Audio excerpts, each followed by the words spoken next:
I'm going to put an end to all people, for the earth is filled with violence because of them.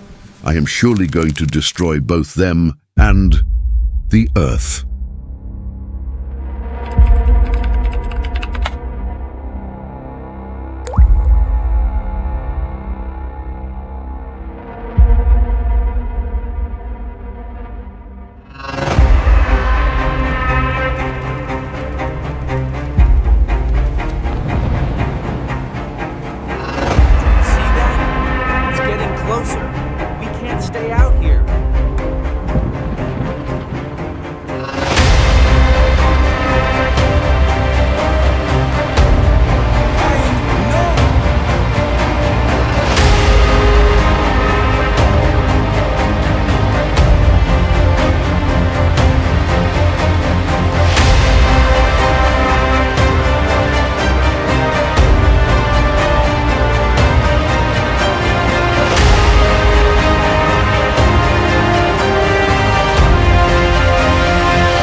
These were not the words of a tyrant.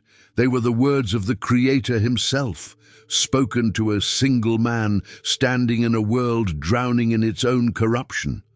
A world where violence had become law, where wickedness had poisoned every generation since Adam, and where no prayer rose from the lips of men anymore. But one man heard God's voice. One man was chosen, not because he was perfect, but because he walked faithfully when no one else would. His name was Noah, and God gave him an impossible command: build a vessel larger than anything the ancient world had ever seen, a floating fortress of gopher wood and pitch, designed to survive the total destruction of the earth. What followed were decades of brutal labor, public ridicule, and unwavering obedience. Noah and his sons cut timbers, shaped beams, and raised the skeleton of a massive ark. While the world around them laughed, they stored food, prepared stalls for animals that had not yet arrived, and sealed every joint against a storm no one believed was coming. This is the story of how the chosen of God built Noah's Ark, and why it still echoes through history today.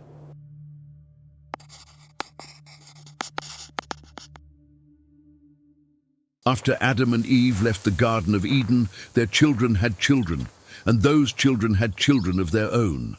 Families became clans, clans became communities, and communities spread across the face of the earth. Genesis chapter 5 traces this line carefully. From Adam to Seth, from Seth to Enosh, from Enosh to Kenan, generation after generation, each one living for hundreds of years, each one bringing more sons and daughters into the world. Adam himself lived 930 years. His son Seth lived 912. These were not short lives. These were long centuries filled with growth, expansion, and movement. And as Genesis chapter 6 verse 1 tells us, when human beings began to increase in number on the earth and daughters were born to them, the world was no longer small. It was wide, crowded, and restless. But as the number of people grew, something else grew with it, something dark. It did not happen overnight. It crept in slowly, through choices, through habits, through hearts that turned away from their Creator one step at a time. But by the time we reach Genesis chapter 6, the picture is devastating. Verse 11 says it plainly, "Now the earth was corrupt in God's sight and was full of violence." And verse 12 adds, "God saw how corrupt the earth had become, for all the people on earth had corrupted their ways." All the people, not some, not a few cities, not one tribe. Every person on the earth had turned to corruption. The Hebrew word used here, shachath, means to ruin, to destroy, to spoil something so deeply that it cannot be restored. That was the condition of humanity. The violence was not hidden. It was open. It was normal. People hurt each other without shame, and no one stood up to stop it. And God saw it all. He had been watching since the beginning, and nothing was hidden from his eyes. Genesis chapter 6 verse 5 describes what he saw.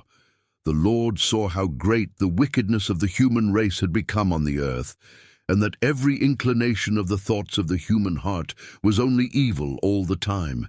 Every thought, every desire, every plan, all of it was evil, not sometimes, but all the time. That reality broke something even in the heart of God. Genesis chapter 6 verse 6 says, "The Lord regretted that he had made human beings on the earth, and his heart was deeply troubled." This was not cold anger, but grief, deep and personal grief, the kind that comes when something created with love slowly destroys itself beyond recognition. And from that grief came a decision. Genesis chapter 6 verse 7 records, "I will wipe from the face of the earth the human race I have created, and with them the animals, the birds, and the creatures that move along the ground, for I regret that I have made them." But in the middle of all that darkness, one man stood apart. Genesis chapter 6 verse 8 says, "But Noah found favor in the eyes of the Lord." Out of every living soul on the earth, out of every family, every tribe, every community, God's eyes rested on one man. And verse 9 tells us why. Noah was a righteous man, blameless among the people of his time, and he walked faithfully with God. He was not righteous because the world around him was good. He was righteous in spite of a world that was completely evil. He walked with God when no one else did. He listened when no one else would. And because of that, because of one man's faithfulness in the worst generation the earth had ever known, God chose him.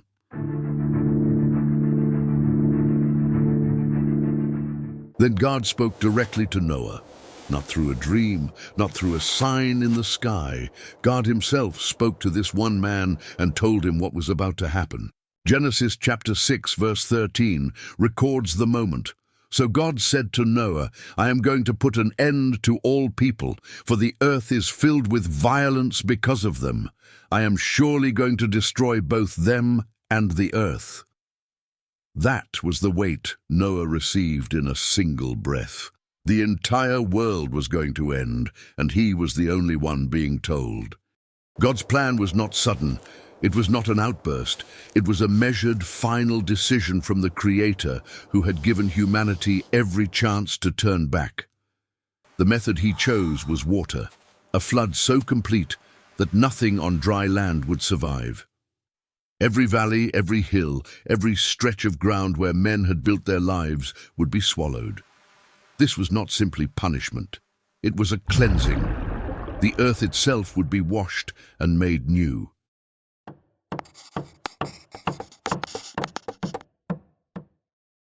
But alongside the warning came a command.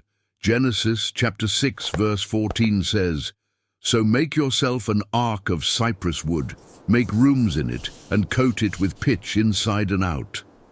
In a world that had never seen a flood, God told one man to build a vessel designed to survive one. No explanation of how long it would take. No promise that it would be easy, just a command, and the expectation that Noah would obey. And then God gave Noah something to hold on to. Genesis chapter 6 verse 18 says, "But I will establish my covenant with you, and you will enter the ark, you and your sons, and your wife, and your sons' wives with you." This is the first time the word covenant appears in the entire Bible. God was making a binding promise, not to a nation or a kingdom, but to one man and his family, 8 people out of the entire world. They would enter the ark, and they would live.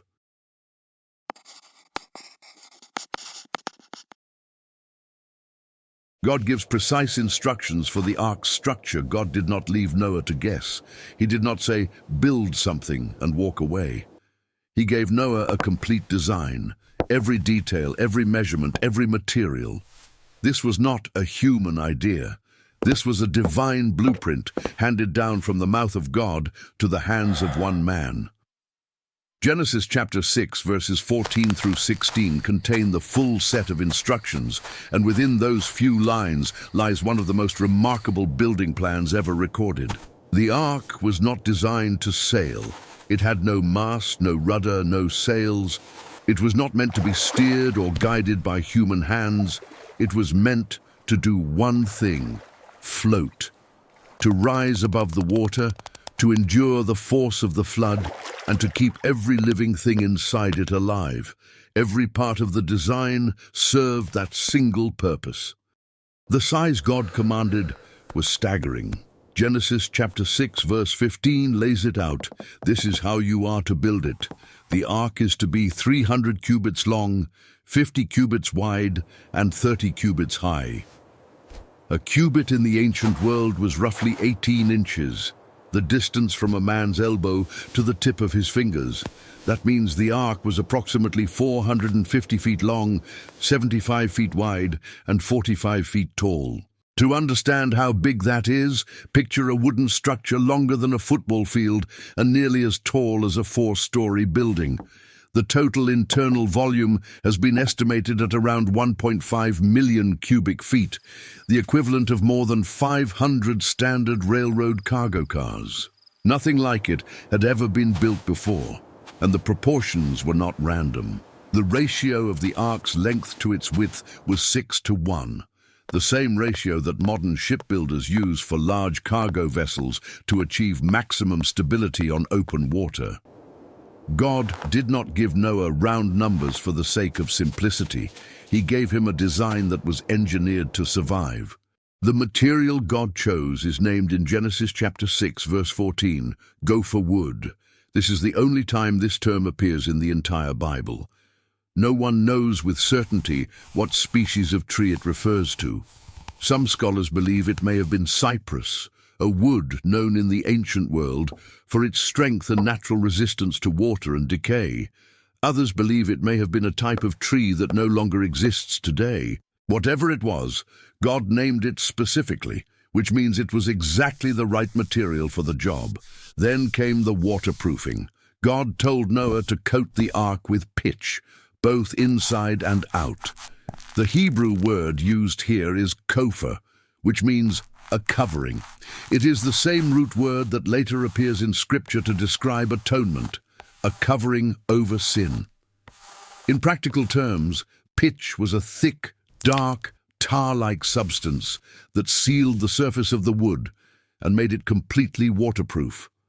By applying it to both sides of every plank and beam, the ark would be protected from water pressure coming from any direction. Not a single drop was meant to get through. The combination of gopher wood and pitch created a hull that was both strong and sealed, built to take the full force of a flood that would cover the entire earth. The interior of the ark was just as carefully designed as the outside. Genesis chapter 6, verse 16 gives the final details. Make a roof for it, leaving below the roof an opening 1 cubit high all around. Put a door in the side of the ark, and make lower, middle, and upper decks.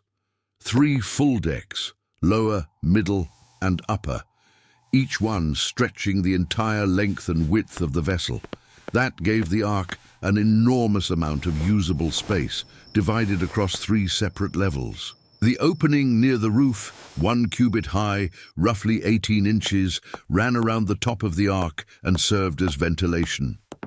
Air needed to flow through the vessel constantly to keep the animals and people inside alive. Without that airflow, a sealed wooden structure of that size would quickly become unlivable. God thought of that. He designed it in from the beginning. And then there was the door. 1 door, just one, set into the side of the ark. God did not instruct Noah to build multiple entrances or emergency exits. There was a single way in and a single way out. That door would later carry a meaning far deeper than its function, because when the time came, it would not be Noah who closed it.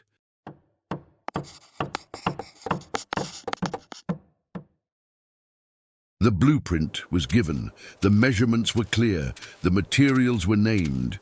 Now came the hardest part, actually building it. Noah had to find a place to begin. The Bible does not tell us the exact location, but the task itself tells us what the site required. The ark was 450 feet long. That meant Noah needed a stretch of flat, open ground large enough to lay out the full length of the vessel with room to spare on every side. He needed space to store timber, space to prepare pitch, space to move around the growing structure as it took shape over the years. And the ground had to be solid, firm enough to support the weight of a wooden vessel that would eventually hold thousands of animals, months of supplies, and 8 human lives. Noah did not have a construction company. He did not have engineers drawing plans on paper. He had the words God had spoken to him, the strength of his own body, and the hands of his 3 sons. That was his entire workforce, and with that, he chose a place, cleared the ground, and began. The first sound of construction would have been the sound of trees falling. Before a single beam could be set in place, Noah needed wood, and he needed a lot of it. Hundreds of trees, possibly thousands, had to be selected, cut down, stripped of their bark, and shaped into usable timbers. Each piece had to be strong enough to hold the structure together under the weight of the ark and the pressure of open water. In the ancient world, this kind of work was done entirely by hand. Axes to fell the trees, adzes to shape the surfaces, chisels and wedges to split and fit the joints. There were no sawmills, no powered tools. Every beam, every plank, every post was formed by human effort, blow by blow, cut by cut. The keel would have been among the first pieces prepared. The keel is the long central beam that runs along the bottom of a vessel, the spine that holds everything together. It had to be perfectly straight, incredibly strong, and long enough to support the full length of the ark. Finding or assembling a single piece of wood for that purpose would have been a project in itself. And after the keel came the ribs, the curved frames that rise up from the keel on both sides and give the hull its shape. Each rib had to be cut from large, naturally curved timbers or carefully bent into position using heat and moisture. One at a time, these massive frames had to be prepared, carried to the building site, and set aside until they were ready to be raised. Noah was not a young man when this work began, and he was not meant to carry it alone. Genesis chapter 5, verse 32 tells us, "After Noah was 500 years old, he became the father of Shem, Ham, and Japheth." These 3 sons were part of God's plan from the start. They were not mentioned as an afterthought. They were included in the covenant, named alongside Noah, and expected to share in the labor. As they grew into strong, able men, they joined their father on the building site. The work demanded it, lifting massive timbers into position, hauling logs from the forest to the construction ground, driving wooden pegs and joints into place with heavy mallets, carrying pitch in containers and spreading it across the surface of the wood. This was not light work. It was the kind of labor that wore down the body day after day, and it was not a task that would be finished in a season. Shem, Ham, and Japheth committed to this project knowing it would consume years of their lives, and they did it because their father had heard from God, and they believed him. No one else came. No neighbors offered to help. No strangers passing by asked to join. The construction of the ark remained a family effort from the first tree that fell to the last board that was nailed. Day after day, month after month, the ark began to take form. The keel lay flat across the ground, like the backbone of some great creature waiting to rise. The ribs were lifted one by one and secured to the keel, curving upward on both sides, forming the skeleton of the hull. Crossbeams were fitted between the ribs to hold them steady and give the structure strength. Then came the planking. Long, thick boards of gopher wood, fastened to the outside of the ribs row by row, closing the gaps, forming the walls of the vessel. Each plank had to be fitted tightly against the next. Each joint had to be sealed. Each layer brought the ark one step closer to completion. The lower deck took shape first. a vast open floor stretching from one end of the hull to the other. Then the supports for the middle deck were set into place above it. Beams were laid, boards were nailed, and the structure kept growing, higher, wider, more massive with every passing year. From a distance, it must have been an extraordinary sight. A wooden structure, unlike anything the world had ever seen, rising slowly above the flat ground, dwarfing everything around it. People would have noticed, they would have watched, they would have asked questions. But Noah did not build for their approval. He built because God had told him to. And Genesis chapter 6 verse 22 captures the heart of everything Noah did during those long years of construction in one single line. Noah did everything just as God commanded him. Not most things, not the parts that made sense to him. Everything, exactly as God had said. The ark was not built in a hurry. It was not a project that could be rushed or shortened. The sheer size of the vessel, 3 full decks, 450 feet long, sealed inside and out with pitch, demanded years of steady, unbroken labor. The Bible does not give us an exact number of years for the construction, but the timeline offers a window. Genesis chapter 5 verse 32 tells us Noah was 500 years old when his sons were born. Genesis chapter 7 verse 6 tells us he was 600 years old when the floodwaters came upon the earth. That leaves a span of up to 100 years. Even accounting for the time it took his sons to grow old enough to work, the construction likely stretched across several decades. And every one of those years was filled with the same routine: cutting wood, shaping beams, fitting joints, sealing surfaces. There were no breaks for celebration, no seasons off, no moments where the work could be set aside and picked up later. The flood was coming, and the ark had to be ready.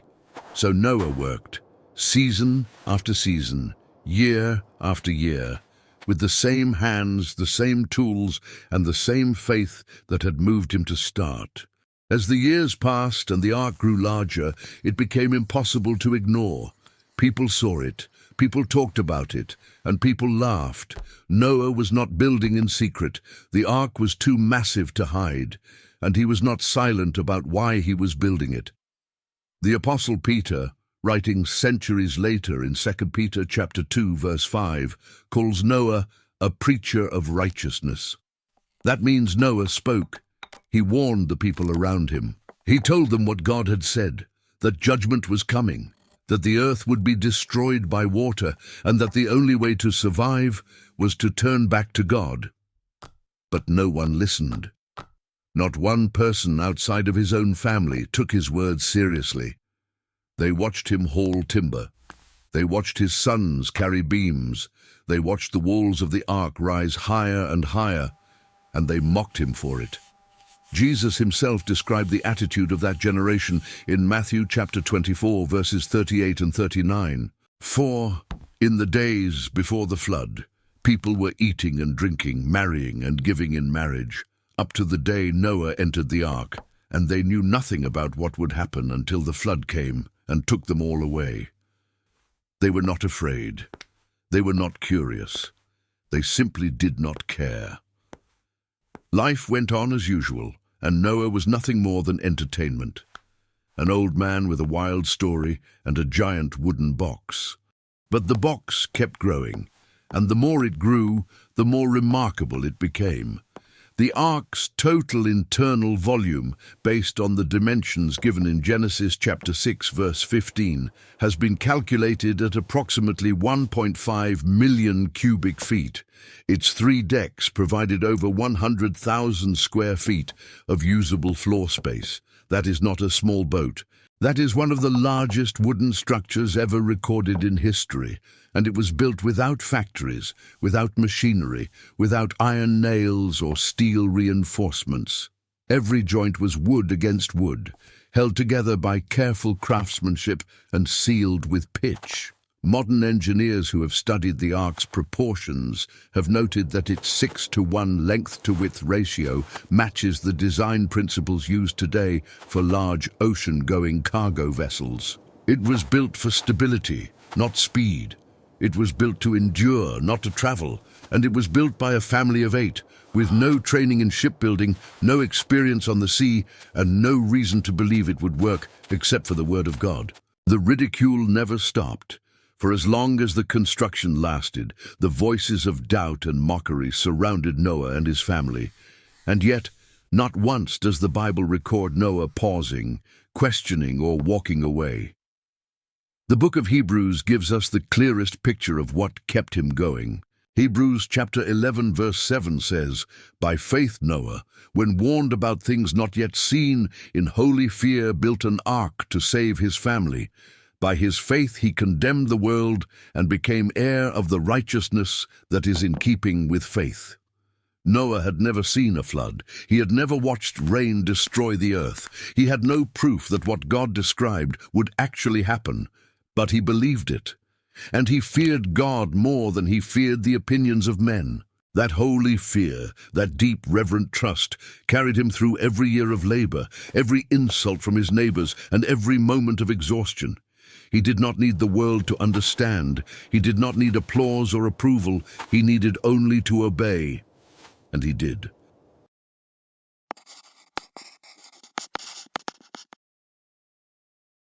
The structure was built. The walls were sealed. The decks were in place. But an empty ark would save no one. Now it had to be filled. And God made that clear. Genesis chapter 6 verse 21 records the command, "You are to take every kind of food that is to be eaten and store it away as food for you and for them." For you, meaning Noah and his family, and for them, meaning every animal that would come aboard. The amount of food required was enormous. Grains, dried fruits, seeds, hay, fresh water, enough to sustain hundreds of animals and 8 people for an unknown period of time. Nothing could be left to chance. If the food ran out before the waters receded, everything inside the ark would die. So Noah gathered. He stored. He packed the lower sections of the vessel with provisions, carefully preserved, carefully organized, and carefully placed to keep the weight balanced across the hull. Food alone was not enough. The animals needed places to live. Genesis chapter 6 verse 19 had already made it clear, "You are to bring into the ark 2 of all living creatures, male and female, to keep them alive with you." That meant the ark had to be ready to receive them, with stalls for larger animals, pens for smaller ones, perches for birds, and enclosed spaces for creatures that needed shelter and darkness. Each species had different needs. Some needed open space, some needed warmth, some needed separation from others to prevent conflict. 3 full decks gave Noah the room to divide the interior by size and type, keeping the larger animals on the lower levels where the weight would help stabilize the vessel, and the smaller animals and birds higher up where ventilation from the opening near the roof would keep the air moving. The Hebrew word used in Genesis chapter 6 verse 14 for the rooms inside the ark is kinim, which means nests or compartments. These were not large open halls. They were individual spaces, divided and structured to hold specific things in specific places. Water storage, grain storage, animal pens, living quarters for Noah's family, walkways that allowed movement between sections for daily feeding and cleaning. Every detail mattered. Without organization, the interior of the ark would become chaotic within days, and chaos on a sealed vessel in the middle of a flood would be fatal. Noah had to think ahead, plan carefully, and prepare every compartment before a single animal stepped through the door. A single failure in the hull could let water pour in under pressure and compromise the entire structure. Noah walked through the ark he had spent decades building, checking, reinforcing, sealing, making sure that when the water came, the vessel would hold. With the supplies loaded and the interior arranged, the last task was inspection. Every seam in the hull had to be checked. Every joint between the planks had to be tested for weakness. The pitch coating, applied to both the inside and outside of the vessel, had to be examined for cracks, gaps or thin spots. Once the flood began, there would be no opportunity to repair anything.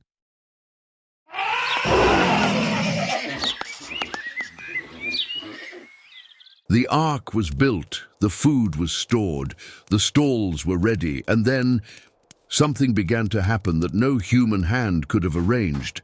The animals started to come, not because Noah went out to find them, not because he set traps or sent his sons across the earth to capture them.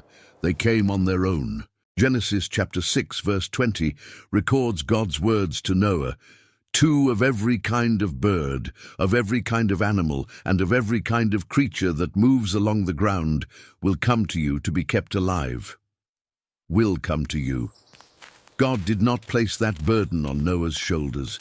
He took it upon himself. From forests and fields, from rivers and hills, from places Noah had never been and could never reach, animals began moving toward the ark. Birds changed their paths in the sky. Creatures on the ground shifted direction and walked toward a vessel they had never seen. Something deeper than instinct was guiding them. Something beyond nature was drawing them in.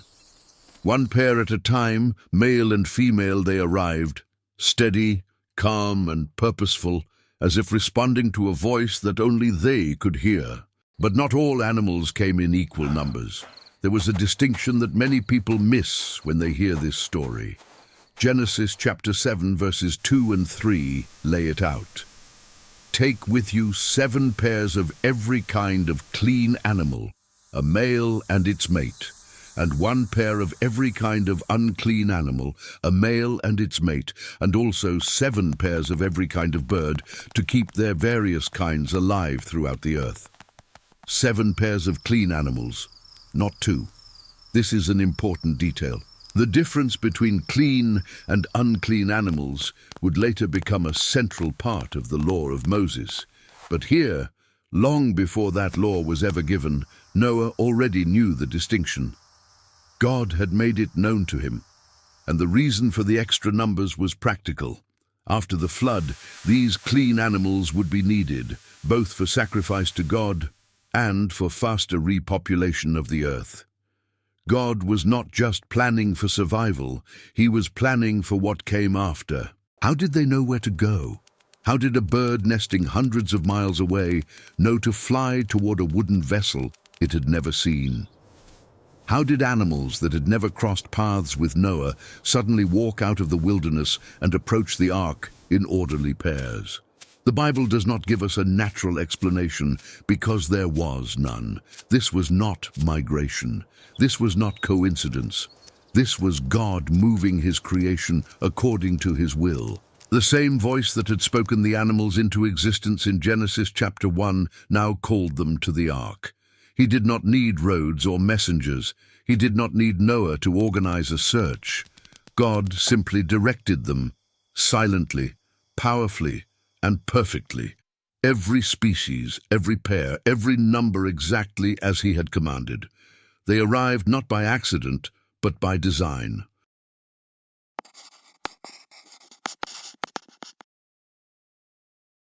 After decades of cutting, shaping, lifting, sealing, and building, the ark was finished. Every beam was in its place. Every plank was fastened. Every surface was coated with pitch. Every compartment was filled with food. Every stall was occupied by the animals God had sent. And every corner of the vessel had been prepared for what was coming. The ark stood on the open ground, like nothing the world had ever seen. A massive wooden structure rising high above the landscape, stretching longer than any building in the ancient world. It cast a shadow over the earth around it, and that shadow was a warning in itself. This was not a monument built for kings. It was not a temple raised to honor a god of stone. It was a vessel built by one family, 4 men and their wives, because one of them had heard the voice of the living God and obeyed. The world had watched it go up, beam by beam, year after year. They had seen the timber hauled. They had heard the sound of mallets and axes echoing across the land for decades, and now it stood before them, completed, enormous, sealed, and full of life. But the world did not understand what it was looking at. They saw wood and pitch. God saw salvation. Noah had not been silent during the years of construction, and he was not silent now. He had spoken to his generation for as long as the ark was being built, warning them, pleading with them, telling them what God had revealed. The Apostle Peter, in 2 Peter chapter 2, verse 5, calls him a preacher of righteousness, a man who did not simply build in silence, but who opened his mouth and declared the truth to anyone who would listen. And now, in these final days, his message carried an urgency it had never carried before. The ark was done. The animals were inside. The time was almost gone. But the people around him still did not listen. They looked at the ark and saw foolishness. They looked at Noah and saw a man who had wasted his life on a fantasy. Jesus described their blindness with piercing clarity in Luke chapter 17, verses 26 and 27. Just as it was in the days of Noah, so also will it be in the days of the Son of Man. People were eating, drinking, marrying, and being given in marriage up to the day Noah entered the ark. Then the flood came and destroyed them all. They were not worried. They were not preparing. They were living as though tomorrow was guaranteed. Eating, drinking, celebrating, making plans for lives they believed would go on forever. The ark stood right in front of them, and they walked past it without a second thought. Noah's voice was the last warning they would ever hear, and they treated it like noise. Then God spoke to Noah one final time before the flood. Genesis chapter 7 verse 1 records the command, "The Lord then said to Noah, 'Go into the ark, you and your whole family, because I have found you righteous in this generation.'" Go in. After all the years of building, all the years of preaching, all the years of enduring the mockery of a world that refused to believe, it was time. He called his sons, Shem, Ham, and Japheth, and their wives, 8 people. That was the remnant of the entire human race that would survive what was coming. They walked together toward the door of the ark, the single door that God had instructed Noah to build in the side of the vessel, and one by one they stepped inside. And in verse 4, God gave the exact timeline. 7 days from now I will send rain on the earth for 40 days and 40 nights, and I will wipe from the face of the earth every living creature I have made. 7 days. That was all the time the world had left. And Noah did not argue. He did not ask for more time to convince his neighbors. He did not beg God to wait. Genesis chapter 7 verse 5 says simply, "And Noah did all that the Lord commanded him." He called his wife. Behind them, the world carried on. People were still eating, still laughing, still ignoring the massive vessel that had taken a lifetime to build. They did not know that the ground beneath their feet was about to disappear. Then came the moment that sealed the fate of the ancient world. Genesis chapter 7 verse 16 says, "Then the Lord shut him in." God closed the door, not Noah, not his sons, not any human hand. The Creator himself reached down and sealed the entrance to the ark. That single act carried a weight that words can barely hold. Everyone inside was protected.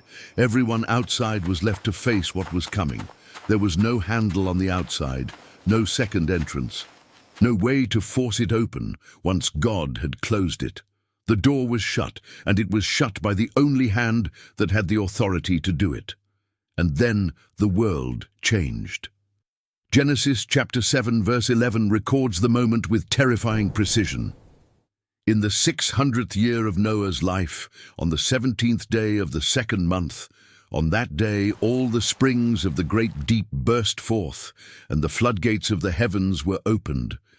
The water did not come only from above, it exploded from below. The great deep, vast reserves of water hidden beneath the surface of the earth, burst open with a force no one had ever witnessed. At the same time, the sky tore open and rain poured down in sheets, water from above, water from below. The earth was being swallowed from every direction at once. Genesis chapter 7 verse 12 adds, "And rain fell on the earth 40 days and 40 nights. 40 days without stopping. 40 nights without relief. The waters rose and rose until there was nothing left to see. Verses 19 and 20 describe the scale. They rose greatly on the earth, and all the high mountains under the entire heavens were covered. The waters rose and covered the mountains to a depth of more than 15 cubits. Every mountain on earth buried under more than 20 feet of water. Every city, every field, every tree, every road, gone, and floating above it all, steady, sealed and held together by the hand of God, was the ark. The vessel the world had mocked. The project one man had given his life to build. The wooden structure that carried the last breath of life on earth across the surface of the flood. Inside, Noah and his family were alive. The animals were safe. The covenant God had made was holding firm. And the world that had laughed, the world that had ignored every warning, every word, every year of faithful construction, was silent beneath the water.